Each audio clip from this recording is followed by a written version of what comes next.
आइए इस वजाहती तज्जिए का आगाज करते हैं। आज हम बात कर रहे हैं 2025 के आखिर और 2026 की शुरुआत में मार्केट कैपिटल फ्लोस की। एक ऐसी दिलचस्प तब्दीली जो सिर्फ खुश्क आदादोशुमार नहीं बल्कि मार्केट के बदलते हुए मोड की पूरी कहानी सुना रही है। अगर मार्केट का असल रुख और सरमायाकारों की जहनियत समझनी है तो इस डेटा का मुवाजना करना बेहद जरूरी है। चलिए देखते हैं।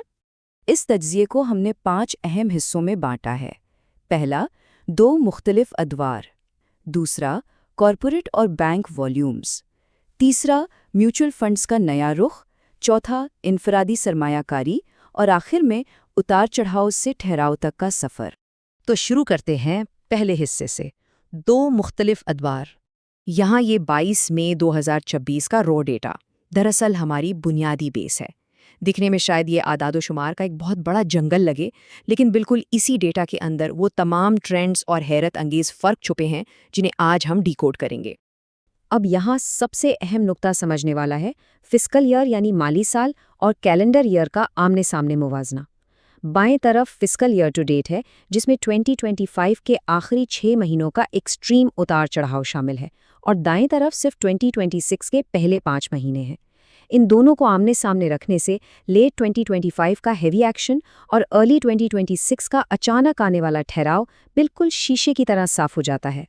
जब मार्केट हर तरफ ग्रीन हो और तेजी से ऊपर जा रही हो तो हर कोई प्रॉफिट बना लेता है, लेकिन असली मजा तब है जब मार्केट अनस्टेबल हो, पॉजिटिव ना हो और फिर भी आपका पोर्टफोलियो हरा भरा हो। आप देख सकते हैं हमारे प्रीमियम ग्रुप की करंट रनिंग कॉल्स। अगर आप ओवरऑल इन रनिंग कॉल्स को देखें तो अभी मार्केट पॉजिटिव हुई भी नहीं है और हमारी कॉल्स में से मेजॉरिटी पॉजिटिव है। ओवरऑल 38.42% की प्रॉफिट पर हम स्टैंड कर रहे हैं और ये कोई 1 या 2 दिन का तुक्का नहीं है। अगर आप नजर डालें हमारे प्रीवियस 1 मंथ की ग्रुप की समरी पर जो कि 9 अप्रैल से 9 मई तक की है, तो हमने 131% का प्रॉफिट किया है। अल्हम्दुलिल्लाह इस रेंज बाउंड मार्केट में भी हमने सारी कॉल्स पॉजिटिव ही क्लोज की हैं। इतनी हाई एक्यूरेसी और 131% का रिटर्न आपको मिल सकता है हमारे प्रीमियम ग्रुप में, जिसके चार्जेस सिर्फ और सिर्फ मंथली 3000 रुपीज है। अगर आप भी हमारे इस ग्रुप का हिस्सा बनना चाहते हैं तो आपकी स्क्रीन पर मौजूद व्हाट्सएप नंबर पर कॉन्टैक्ट करें और आज ही ज्वाइन करें हमारा प्रीमियम ग्रुप। आगे बढ़ते हैं दूसरे हिस्से की तरफ, कॉरपोरेट और बैंक वॉल्यूम्स। अगर कॉर्पोरेट नेट बाइंग पर नजर डाली जाए तो एक बहुत ही हैरानकुन ड्रॉप ऑफ सामने आता है। जरा गौर करें, माली साल में ये फिगर तकरीबन $1.7 बिलियन क्रॉस कर रहा था, लेकिन कैलेंडर ईयर आते आते ये सिमटकर सिर्फ $268 मिलियन रह गया, मतलब डेड स्टॉप। तकरीबन $1.5 बिलियन की भारी सरमायाकारी 2026 शुरू होने से पहले ही हो चुकी थी और फिर नए साल के आगाज पर बिल्कुल ठहराव आ गया। ये अचानक ब्रेक लगना एक बहुत बड़ी कहानी है। और सिर्फ कॉर्पोरेट्स ही नहीं, बैंक्स का रवैया भी बिल्कुल मुतजाद था। पूरे फिस्कल ईयर में एक मैसिव नेट सेलिंग देखने को मिली, तकरीबन $1064 मिलियन की फरोख्त। लेकिन फिर 2026 के कैलेंडर ईयर में ये सेलिंग गिरकर सिर्फ $68 मिलियन पर आ गई। यानी लेट 2025 की वो अग्रेसिव सेलिंग मार्केट से अचानक गायब हो गई। अब आते हैं तीसरे और इंतहाई दिलचस्प हिस्से पर, म्यूचुअल फंड्स का नया रुख। म्यूचुअल फंड्स की स्टोरी में सिर्फ स्पीड स्लो नहीं हुई, बल्कि उन्होंने तो पूरी गाड़ी का रुख ही मोड़ लिया।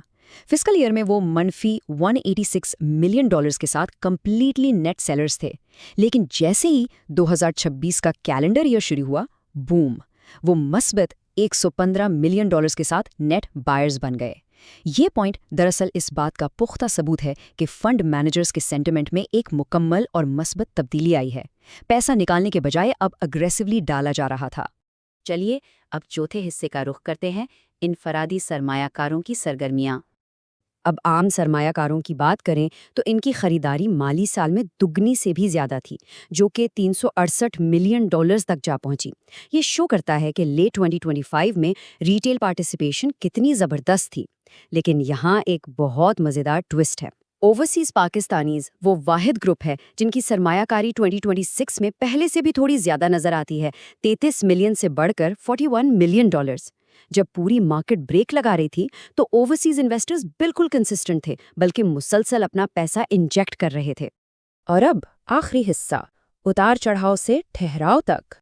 अगर टोटल मार्केट फ्लोज को एक ब्रॉड पिक्चर में देखा जाए तो कहानी वही मिलती है, चाहे गैर मुल्की सरमायाकारी यानी FPI हो या लोकल इंस्टीट्यूशनल इन्वेस्टमेंट यानी LIP। दोनों तरफ फिगर्स $664 मिलियन से गिरकर $413 मिलियन पर आ गए हैं। लेट 2025 की एक्सट्रीम वॉलेटिलिटी और तेज़ रिपोजिशनिंग 2026 के इब्तदाई महीनों में आते आते एक डीपली काम और ठहराव वाले माहौल में तब्दील हो चुकी थी। तो इस सब के बाद सबसे अहम सवाल क्या बनता है? क्वांटिटेटिव डेटा हमें बता रहा है कि क्या हुआ, नंबर्स अचानक रुक गए, फ्लो शांत हो गए। लेकिन आखिर क्यों?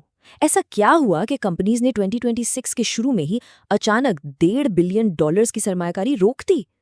क्या बढ़ते हुए इंटरेस्ट रेट्स इसकी वजह थे?